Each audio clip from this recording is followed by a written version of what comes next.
Welcome to this previously recorded episode of the Awakening Women podcast. In this episode, we're focusing in on why I don't recommend therapy or couples therapy in a toxic relationship dynamics. And I'll just add here as well that even though I am a former therapist, I practiced as a professional counselor for 6 years in that profession. And I've been to a lot of therapy in my lifetime, starting at a very young age in my teens, in and out of different therapies. And so I've had a lot of experience with that. And I've had a lot of experience with my own self-growth, hiring coaches, mentorship, taking programs, purchasing courses. And what I have found is that those courses, programs, coaching, and mentorship that were specific to the area of growth I was wanting to achieve were far more helpful to me in my life and transformation than sitting in a therapist office. Now, have I gotten any insights from going to therapy over the years? Sometimes, if the person was clearly doing their own growth, they were aligned, they had similar views of holistic health, mind, body, they knew about different aspects of boundaries and codependency, and they could help highlight those things.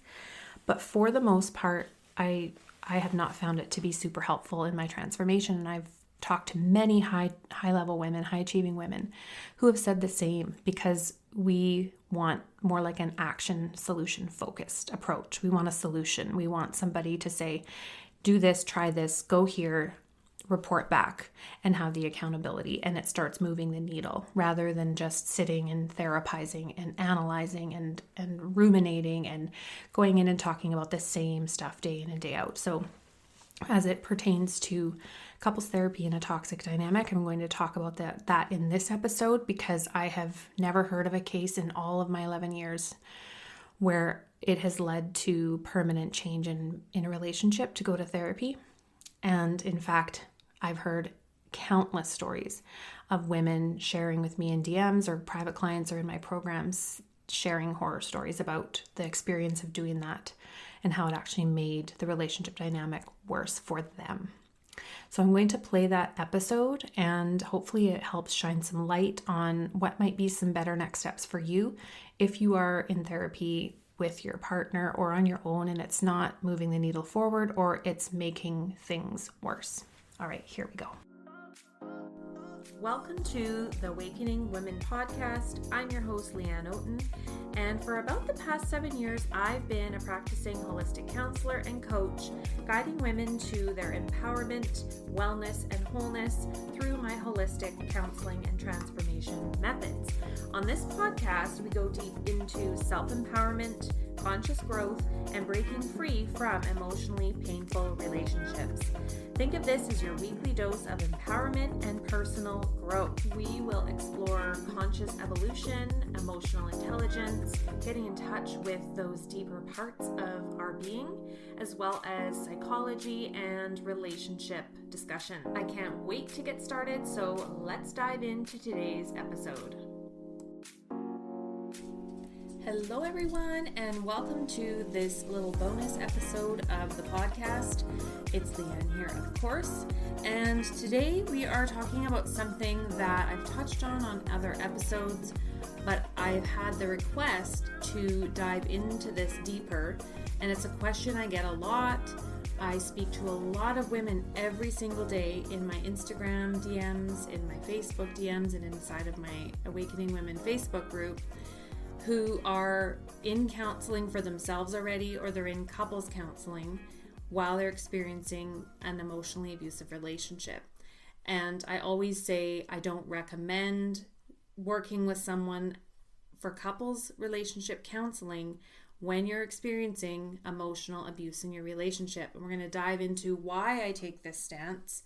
And even if you are working with someone individually, there's still a chance that you're not going to get what you need by that person, and you could be wasting your time and your money and really just dragging this on while you're continuing to be harmed, while your health continues to decline, while you become more depressed and anxious and feel completely consumed by the situation because you're not getting the specialized, targeted guidance that you need if you are experiencing relationship emotional abuse, covert narcissistic abuse, psychological abuse, and the many other types that there are. So in this episode, I'm going deeper into reasons why I don't recommend couples counseling, and I err on the side of caution even when you just go and hire some counselor that doesn't have any idea of what you are experiencing and how that could just be creating more harm and dragging the process on. So stay tuned for that. All right, so here we go. Number 1 is that most counselors are not trained or even aware of what covert emotional or narcissistic abuse even looks like. Or they don't have any awareness or in-depth training in personality disorders to begin with. So for me, I am trained in counseling psychology. I took a 1-year in-depth intensive program to learn counseling psychology. So all the different modalities and ways to practice counseling, how to do it safely, how to work with someone on that counseling relationship. And there was some training in personality disorders and diagnostics and the DSM manual. So to have an overall idea of what someone might be experiencing, but not to diagnose. We are not trained as counselors to diagnose. That is for psychologists, psychiatrist level to do diagnostics. But there's times when, for me, where I've been working with someone that I've been able to pinpoint that they are depressed, or that it's anxiety, or that it's a certain type of phobia they're experiencing, or in a case like this, that they're in an emotionally abusive relationship and they didn't know. And the only reason why I knew that is because I myself have experience with this, and so I can see it in other women. So I have this very, very sensitive knowing when someone is experiencing it. And so when I've worked with my clients, and they've come in with adrenal issues, exhaustion, depression, anxiety, and they're just not coping well. They're not able to function in daily life. They might be emotional eating or starving themselves or back and forth between the two. This is all stuff I've seen in the last 8 years. And they're just not coping. They're trying to mother their kids and they're barely hanging on by a thread. And some of them even suicidal at the point where they're thinking those kinds of thoughts. And they don't understand why. They don't understand what is going on. And then we start talking about things that are happening in the relationship. And then the warning bells go off. And then I'm able to guide them. Well, that's actually emotional abuse you've been experiencing. You've been in an emotionally abusive relationship. And they oftentimes had no idea. So once we know what's happening, then we can deal with it. But the reason why I'm sharing that is because I would say like 90% of the time, you're going to go to a counselor that is not going to be able to see these things.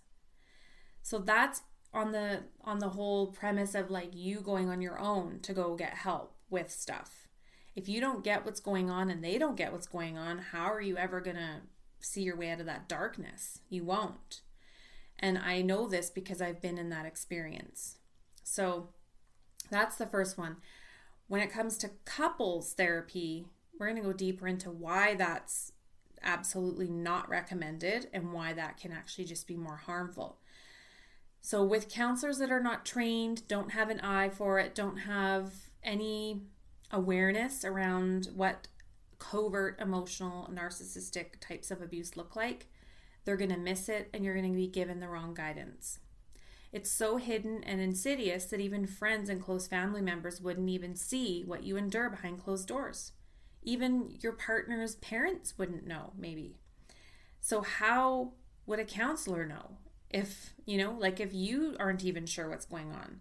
So it's not that I'm saying it's the counselor's fault. I do believe in all modalities of counseling on all levels, there should be much more training around narcissistic covert emotional abuse and how to spot that in a relationship, especially for couples. But there just isn't at this time unless someone like myself has been through it and we've studied it inside and out and we have a PhD in it because we've studied it so extensively. And so for me, I could write a book on this and there is one coming. Eventually, there is one coming. So because of this, they can manipulate a counselor quite easily if you're going in for couples therapy, okay? The second one is that you're already in a vulnerable position, and you're already likely taking a lot of the blame for the relationship issues, because you've been made to believe that they're your problem and that you're the reason why there's all the fights and disagreements and chaos and stress. And if you could just be happy, then everything would be fine. So it's all you. So you already have a ton of self-doubt. So it's easy for the work, when you go in for couples therapy, to be directed toward you. And this has happened to so many women. And the other thing is that he already has made you believe that you are the crazy, unstable one. So the attention gets shifted onto you. And his core issues and what's really going on are never addressed. So the abuse just continues. So you can see why this would be a dynamic that would put you in for more harm. And then all of a sudden you're made to be out the one that needs to get all the help, while he's just, totally off the hook. Unless you're working with a couples counselor that gets it, that knows what's going on, and he or she is holding his feet to the fire as well, making him accountable for what he's doing and doing that in session in front of you. But I've heard some horrible things that have happened to women in counseling sessions where they've been like gaslit in counseling, where they have been told by church members, like pastors, that they need to obey what the husband says, that's their job. So it can be, it can be spiritually abused in that sense, where you have people in your spiritual community saying, well, he's the man and you need to obey him and do what he says. He's the head of the household. And so you're brainwashed there. I have heard a story of someone that was working with a counselor that was working with her partner, and she started to feel like the counselor and her partner were siding against her. And that's how it started to feel. So you can see why, with someone that is dangerous and manipulative, that is narcissistic, you don't want to go into a counseling office with that person, because they're not there to change and look at themselves. They're there to point the finger at you to further make you feel like it's all your fault. The third one is that as counselors, we are not permitted or trained to diagnose, as I said in the beginning. So therefore, these things get missed. So if you have a partner that's at all narcissistic, at all on the narcissistic spectrum, it's going to get missed, again, unless somebody has taken their life's work into their own hands and they're educated. And again, this is going to be self-education or some kind of specialized training a counselor would have to go through in order to know the ins and outs of narcissism and emotional abuse, what it looks like, smells like, feels like, sounds like, right? You have to experience it, I think, number one, and you have to study it and get to know it to the point where you could write books about it. And the people that are out there doing this work are very likely mostly people who have been through it themselves. And so then they've taken it on as their own mission to spread and pay it forward, the message of how do you protect yourself from this, because it's actually rampant. Narcissism is a public health epidemic. It is growing and growing and growing, this whole thing around narcissism and narcissistic abuse. And I've seen it just in my own sphere of what I've been doing with my work and how fast it's growing and taking off, and how many women need my help and just need help in general because they're so stuck in it. They're in couples therapy and not getting anywhere because of these reasons. All right, number 4 is that narcissistic people are highly convincing, especially those covert types where they don't fit that full grandiose narcissistic personality disorder profile. They are highly convincing. And they're very good at being charming and putting on the mask and making it all seem like it's you. They're the calm, collected, perfect one that never loses their shit, but you're always losing your shit. They may bring up that they might bring up your emotional reactions, the times you have behaved badly, where you were pushed and pushed and pushed and you snapped and you did something that could be looked at as abusive or emotionally unstable, because you were pushed to the breaking point. They might bring up your depression, your anxiety that you have that's likely from the relationship and how that's the problem. They might bring up that you're nagging and angry and cold and you don't want to ever have sex. And so that becomes the focus, not the fact that there is dynamics present here that is creating this in the first place. So your nagging is because he gaslights you. He doesn't listen. He doesn't follow through. His word doesn't mean a whole lot. His words don't match his actions. He doesn't do what he says he's going to do. So then it's nagging because you keep having to repeat yourself over and over and over and over. Your depression and anxiety is likely from what you've been experiencing. The times you have been emotionally reactive has been because you are in a very traumatic situation, very likely, and you were pushed to the breaking point. So all of this stuff can make you seem like you're the unhinged one, because oftentimes these covert types can come across as calm, cool, collected. They've got their shit together. You're the fucked up one. So that is a big one. Huge, huge, huge big one. And if he goes to counseling on his own, he can snow a counselor into believing anything about him that you are the problem. So you can see why counseling is not going to be effective in most circumstances when you're working with someone that doesn't understand what's going on. And the fifth one is that they give blanket marriage advice and communication advice that doesn't work when narcissistic personalities are involved. So those communication books that you've been reading and learning how to have a deeper emotional connection, they're not going to work if you have someone that is narcissistic in any way and they're emotionally abusing you, because they're not interested in communication and problem solving and finding a solution. They're interested in being right, maintaining power, and keeping you held down. The power over position, having the power over you. They're not interested in mutual communication, intimacy, and problem solving. And that's where all those gaslighting, stonewalling, blame shifting behaviors come in when you try to communicate using your communication tools what they're doing that is harming you. And it turns into this big, long, drawn out, crazy making fight that you're going like, what the hell just happened here? Because you went into it thinking you were using your communication tools that you've learned in all those books you've read that he's not reading. So you're given advice like, have sex every night, every week, once a week. Put it in your diary. Have date nights. Practice those I communication tools. I feel this when you do this. Yes, those are all great advice tips for someone who is not experiencing narcissistic emotional abuse. It does not work if you are. Number 6 is that narcissistic personalities are insecure. They lack self-awareness. They are low self-esteem, lack remorse, guilt, and empathy. They are unable to self-regulate, so their moods are usually very inconsistent. And you'll notice they often have strong, sudden shifts in mood, and they tend to project those emotions onto others. So unless this is dealt with years of intensive work and therapy on his part, first he has to recognize he has a problem, which 99% of those with narcissism will not even go there. It's all your fault. Unless that therapy addresses the narcissism and the original core childhood wounding that trigger the narcissism, it's not going to change. And even with that, the chances are it won't if it's very ingrained NPD, or it's an actual personality disorder. I talk about this in episode 154, so I'm not going to go further into what the spectrum is, covert abuse and all that, covert narcissism versus overt, because I go into that a couple of episodes back on 154.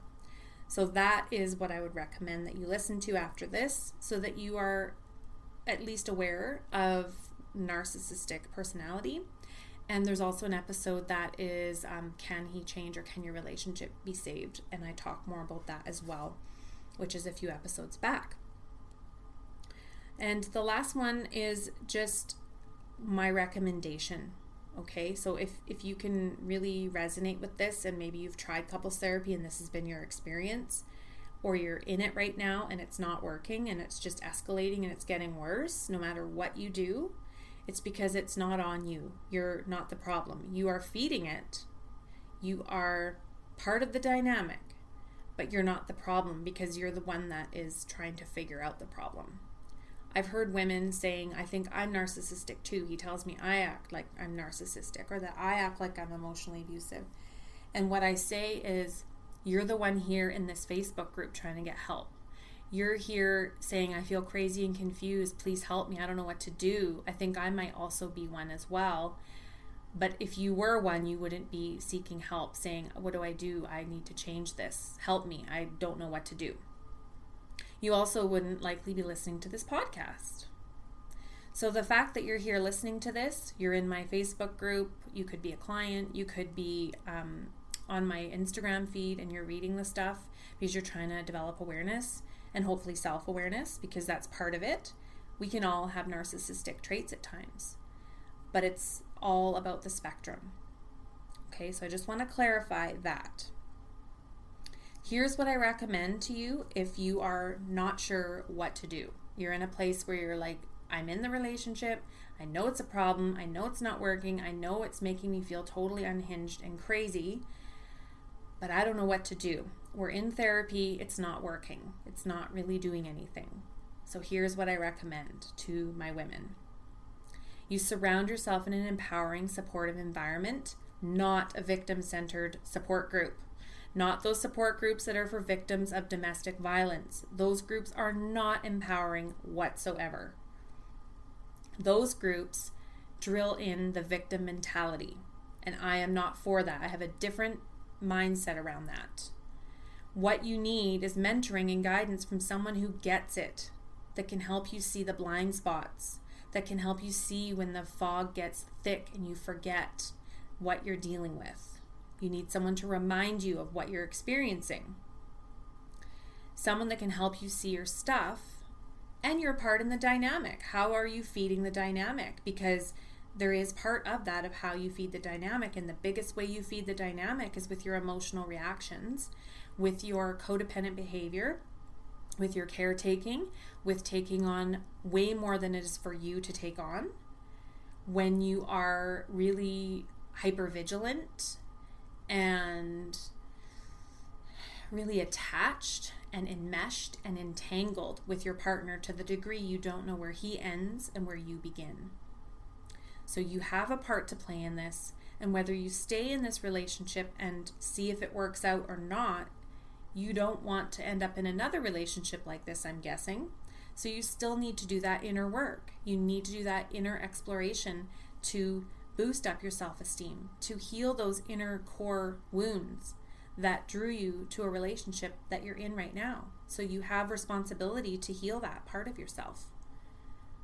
Because otherwise you can leave this relationship for relief and 5-10 years later even end up in a similar dynamic, thinking, oh, I had time apart from it.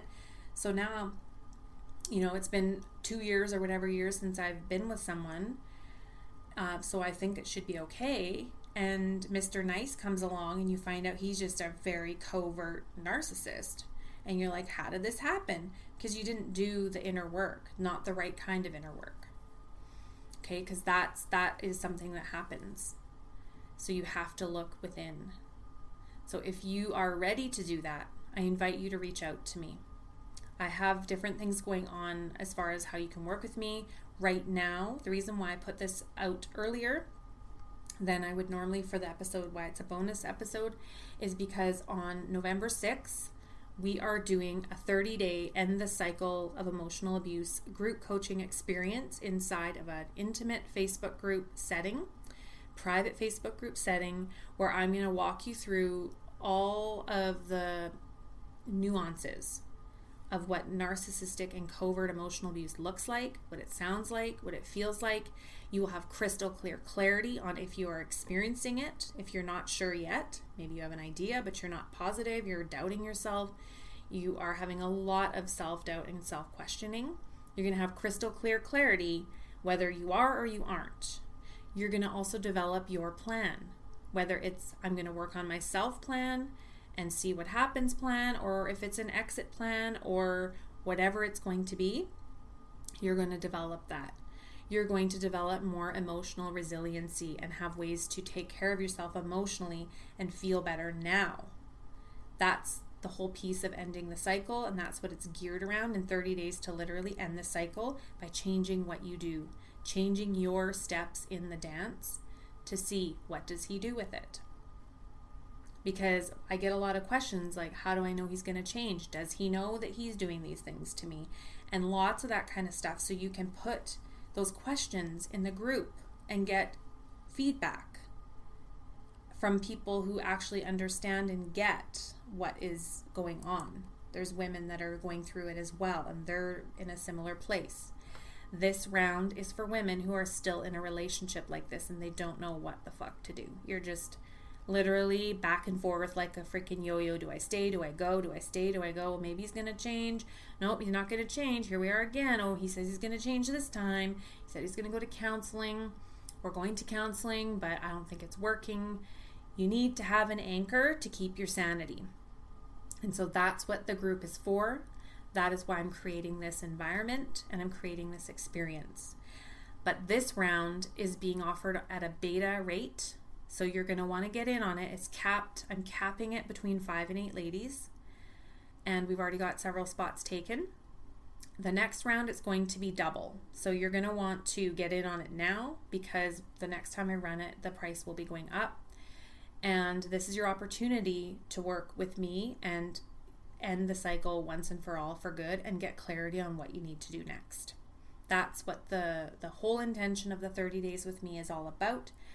But also for you to get support and sisterhood. And you will also have the option of having an accountability partner if you choose, where there's another woman in the group that might be in a similar place that you can have as your own person that you can go to as well for an extra level of support.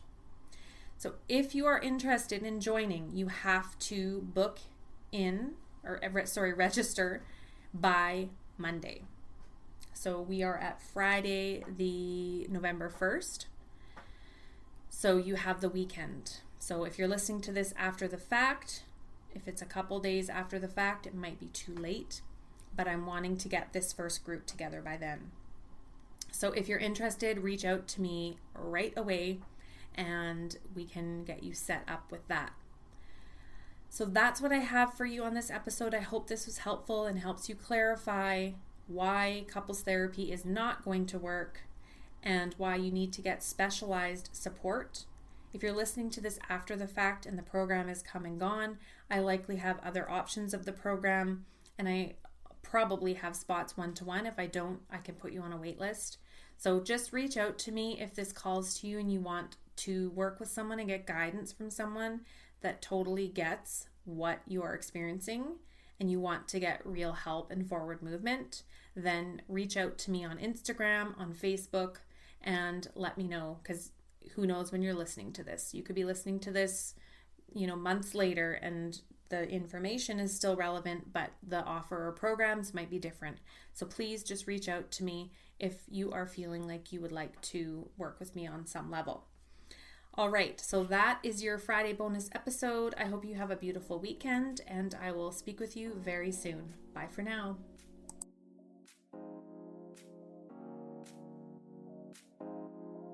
Thank you so much for tuning in to this episode. I'm so grateful that you chose to tune in and take the time to be part of this movement and this message. If you'd like to join a community of awakening women, I invite you to join our private Facebook community for career and entrepreneurial women who are working on breaking free emotionally from unhealthy and stressful relationship dynamics in their life.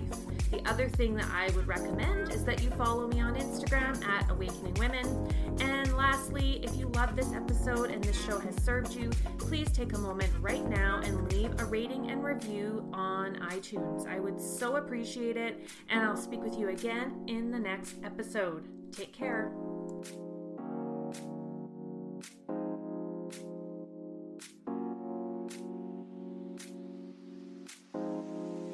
You're a podcast listener, and this is a podcast ad heard only in Canada. Reach great Canadian listeners like yourself with podcast advertising from Libsyn Ads. Choose from hundreds of top podcasts offering host endorsements, or run a pre-produced ad like this one across thousands of shows to reach your target audience with Libsyn Ads. Email bob@libsyn.com to learn more. That's bob@libsyn.com.